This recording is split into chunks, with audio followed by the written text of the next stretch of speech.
Hey guys, thanks for joining us here at Salty Ginger Talk. Appreciate you coming back.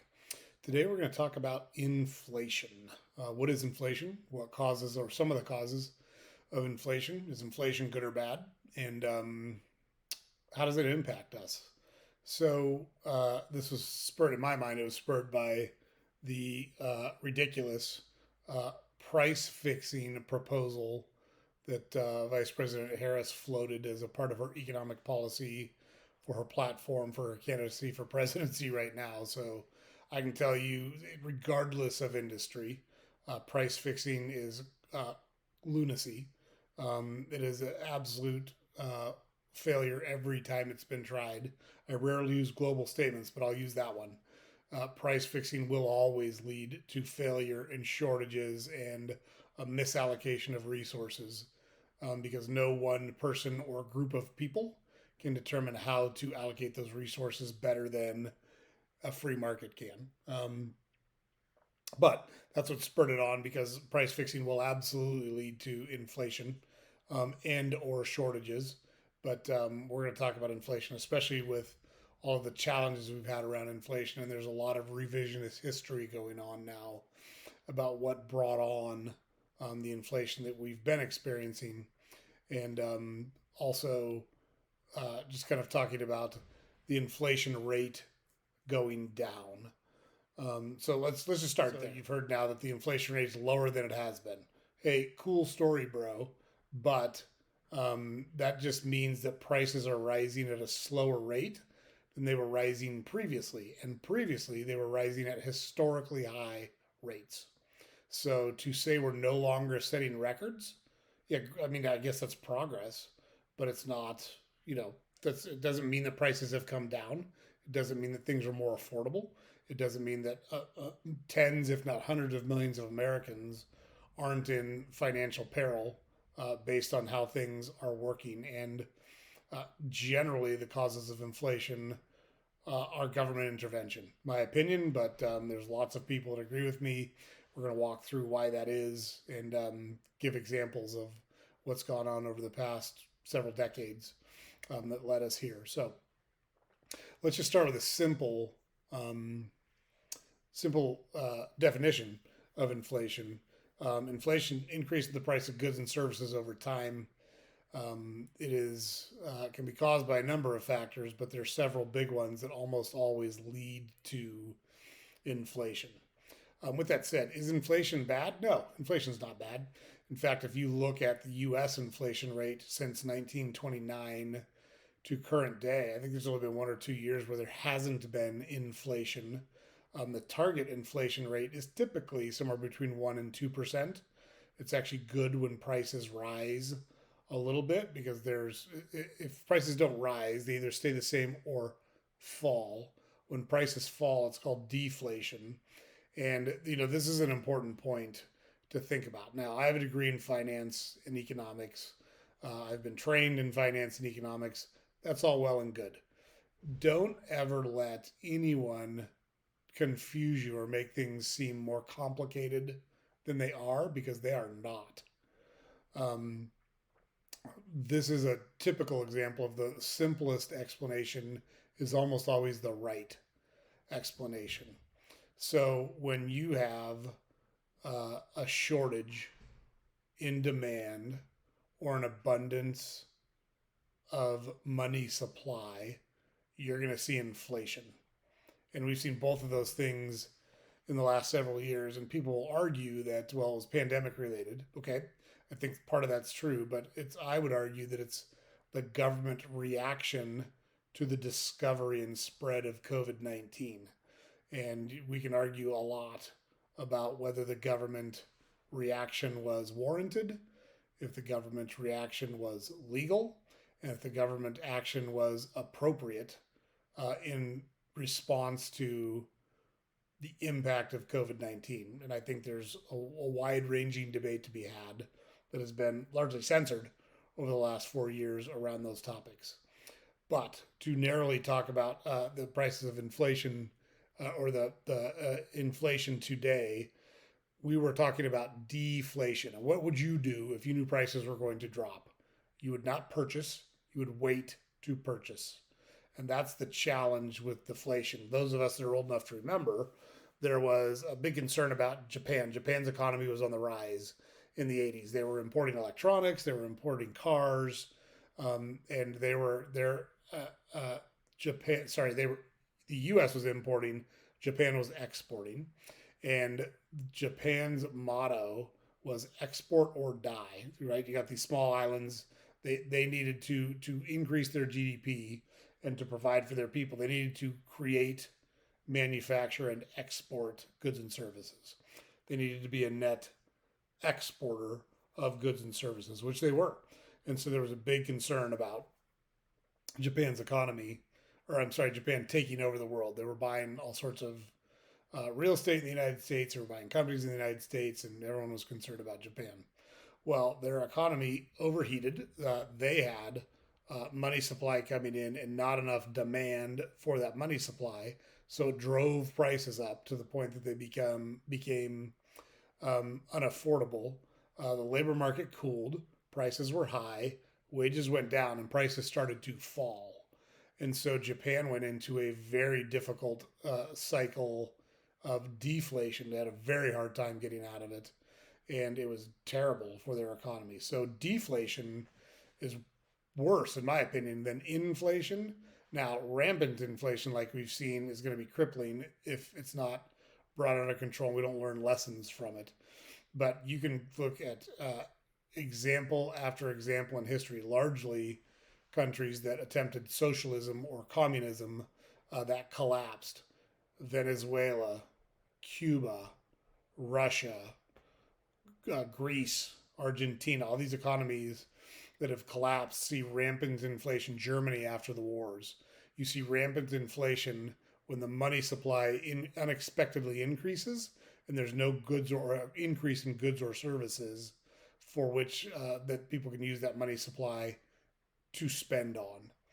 So it's always a case of supply versus demand. Sometimes there is supply shocks. Sometimes there are demand shocks. But it's always some imbalance between supply and demand that creates inflation. Now, the government plays a big part of that. Monetary policy, the policy at which, the ease at which you can access money in the capital markets or in the economy, plays a huge role in whether we see inflation at the rate at which we see inflation or if we see deflation. And that was the concern in the 2008 financial crisis, as the credit markets dried up. And so there was no money supply. It was very difficult for businesses, even businesses with strong balance sheets, to attract and obtain capital loans. And lots of businesses work off of lines of credit where they see surges in demand, so they have to buy additional supplies. And before they can turn that back into cash, they need to borrow money to finance those operations. Well, if the credit markets dry up and there's no money available for that, that's going to lead to deflation because they're not going to have be able to operate, and nobody's going to purchase. There's no money out there to buy. You're going to drop your prices to try to sell off your inventory, and it's going to lead to a tough spot. So, monetary policy has a big play. There are supply shocks, and that's typically what we saw during the pandemic.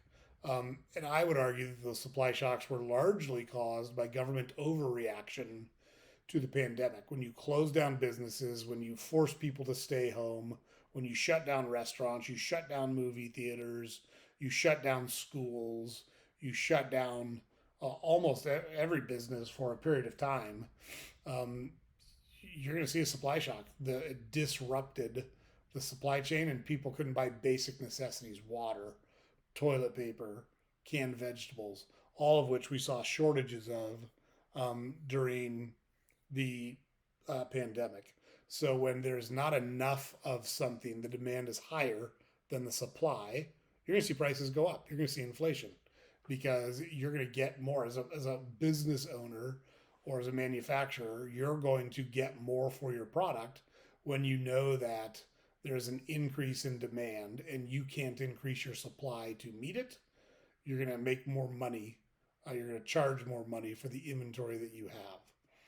And that can, it can, lots of things can drive that. A natural disaster can drive that. A disruption in the oil supply can drive that. A disruption in the power supply can drive that. A disruption in the labor market can make that happen. But supply shocks, an unexpected decrease in supply in a market will absolutely lead to inflation virtually every time. Then there are demand shocks. If you see demand go up on an item unexpectedly, you're going to see inflation on that item. So you've got a set level of supply, and all of a sudden demand goes up. If you think about, there was a craze on apple cider vinegar, where drinking a cup of water with some apple cider vinegar in it helped you with weight loss. And somehow it got out that that was the case, and no one in the grocery business could find apple cider vinegar for like 6 months to a year because you had to ferment it to make it, and it's a process, and nobody could keep up with this unexpected demand in these products. So it's the same thing you see in bottled water and generators and batteries when you see a hurricane or a tornado or some other type of natural disaster. So those demand shocks, an unexpected increase in demand is going to drive inflation every time. Expectations can influence inflation. So if people expect that the job market's going to be good, they're going to look for new jobs. They're going to try to negotiate higher rates of pay with their employer or in the job market. And when you have more money, typically people look to spend more money. And so if there's no addition in goods and services, no increase in goods and services, but there's more money chasing those same goods and services, what are you going to do? You're going to pay more. This is exactly what will happen if this idiotic $25,000 first-time homebuyer credit happens. The only thing it will do is instantly increase starter homes by $25,000. So the sellers of those homes will benefit from this $25,000 tax credit or credit, however it's being provided. But I can tell you who will not. The buyers will not benefit because you're going to have other buyers doing the same thing. They're just all going to offer the 25 grand. Why is it going to change anything? It's lunacy. This is basic economics 101. And anyone that tries to complicate it with charts and graphs and other hyperbole is just trying to pull the wool over your eyes. They want to buy into something that sounds good, and maybe they want to help people, and maybe their intentions are good. But I love what Milton Friedman said about government programs. Milton Friedman said, regardless of the intention, it's important every once in a while to stop and see the actual impact of a government program. And when you look at many government programs on how they actually impact the world, they're negative. They don't have a good impact. They don't have the impact they were supposed to. They lead to more bureaucracy, more red tape, an increase in costs, a difficulty in doing business that prevents entrepreneurs and business people from taking risks because of the government intervention and heavy-handedness that comes from all of these programs. So I can tell you, we own stores in Chicago, grocery stores. And there is now a new law. And so we were already doing this, but there's a new law that says you're required by law to provide sick pay if you have more than, I think it's 50 employees, something like that. And we do. But like that sounds really good, but that's an added cost. If you don't think that we're not going to take our price up on eggs or milk or bread or those staple type items or the other items throughout the store to make those costs up, we'll go out of business if we don't, because every year our taxes go up, our utility costs go up. We give our people raises, so labor costs go up. Our costs are rising all of the time. So if the government steps in and forces you to provide a benefit that you weren't providing previously, it's going to raise prices. It just is. And so the expectations that people have of what's going to happen absolutely impact their behavior, which in turn will impact pricing decisions by businesses. Then there's the labor market. Like we talked about the labor market. You saw the great resignation that happened during COVID. Well, that sounds good. But what was actually happening was people didn't have to, government policy again. Government policy said, hey, you don't have to pay your rent for X period of time. I can't remember the actual period of time, but it was perfectly legal not to pay your rent. You couldn't be evicted. There was no penalty for it. It was crazy. So you do that. I think everybody got what they get $1,400 stimulus check, and so you do those types of things, and all of a sudden, and you can get unemployment. Unemployment was increased. I want to say it doubled. The time you could get unemployment doubled. So a lot of people did the math and said, "Hey, I can live off of what I'm getting from the government to not work. I don't care that there's jobs available. I'm going to sit at home and do nothing." And that's what they did. So the other thing is for the people that were in the job market, it creates an environment whereby you can get higher wages. But the problem you have there is you've got all this government money that flooded the market. The rate of inflation outpaced the rate of wage growth. So you were going backwards. Even though you were making more money, your spending power was dwindling and getting smaller thanks to government policy. It's important to understand that. And then there's currency devaluation. No different than anything else. If dollars are plentiful and easy to get meaning interest rates are low, lending parameters are easy, it's not a tough credit market where lots of people are getting approved. Look, we saw this from 2001 to 2007. It led to the housing bubble when anyone and everyone could get a home. You didn't have to provide, some places didn't require you to provide proof of income. Some places didn't do any underwriting or due diligence. You literally walked in. If you had a pulse and could sign a contract, you got a mortgage. And so when all that money's floating around, you're going to see the currency itself, you're going to see inflation in the economy in which that currency is spent. Because there's so much money out there, there's not more goods and services. As a business person, you're seeing increased demand with no increase in supply. You're going to charge more for the product or service that you're providing. It's economics 101. And again, don't let anyone confuse you or tell you differently because it's just not true. It's just not true. So there were some factors that drove U.S. inflation from 2020 to present day, some of which we've talked about, some of which we haven't. So the supply issue stemming from the pandemic. Yep, there was shortages that came around the pandemic. Again, I would argue that a lot of those were caused by government policy. They were not caused by the market.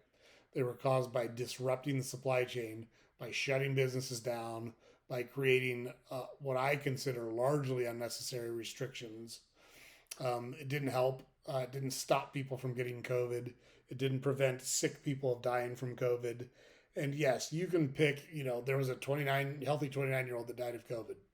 Got it. That was not the majority of people. If you go back and look at the math and the statistics, I think it was the people that died of COVID had an average of 4 core comorbidities: high blood pressure, respiratory disease, overweight, they smoked, whatever it was. They had heart disease, they had liver disease, they had immune disease, they had other comorbidities that left them in a weakened state, and they got a respiratory virus that they couldn't fight off. So it was not healthy people in general keeling over from COVID. It just was not true. It just was false. Did some people have bad experiences with COVID? Sure, absolutely. But when you really stop and think about it, how many healthy people do you know that died of COVID?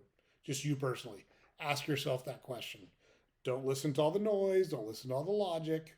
Use your head, use your eyeballs, and look around and say, what did I actually see during this process? Because I think if you do that, you're going to look and go, what was I listening to all this rubbish for? It just wasn't true. It just was not happening. So the government overreaction drove these supply issues. It was not the market. It was not the businesses. It was not greedy businesses trying to price gouge. It's just false. It's just not true. Government monetary policy is a reaction to the pandemic. Again, I think a wild overreaction. Between the Trump administration and the Biden administration, almost $5 trillion with a T was earmarked and pumped into the economy to try to recover from COVID. But the recovery was necessary because of the draconian government measures, which I again would argue were largely unnecessary, but they were taken and then they had to be dealt with. And so we printed $5 trillion of money and pumped it into the economy. Not a lot of oversight. We've all heard lots of stories about fake businesses that received PPP loans, people who double dipped or fraudulently received government assistance that was targeted towards COVID. Huge corporations that didn't need any help. I can tell you that the application process, because I actually saw it firsthand, the application process by which you received COVID funds went through banks. And who do you think banks want to loan money to? Banks want to loan money to businesses that can take large loans. You have to do all of the underwriting for a loan, regardless whether it's 5,000 or whether it's $50 million. You have to do the same underwriting process. Is it more involved on a $50 million business? Sure. But if you are a loan officer and you can loan money out and you can talk to one group and loan 50 million, when you make money by loaning money, who do you think you're going to loan it to? So a lot of this did not go to Main Street. It did not go to blue collar workers. It did not go to average Americans. It went to businesses, businesses that didn't need the help. So, and it created the inflation that we're seeing. People can tell you anything they want. They can go through all the verbal gyrations and all the things that they want. These are always the causes of inflation. It will never change.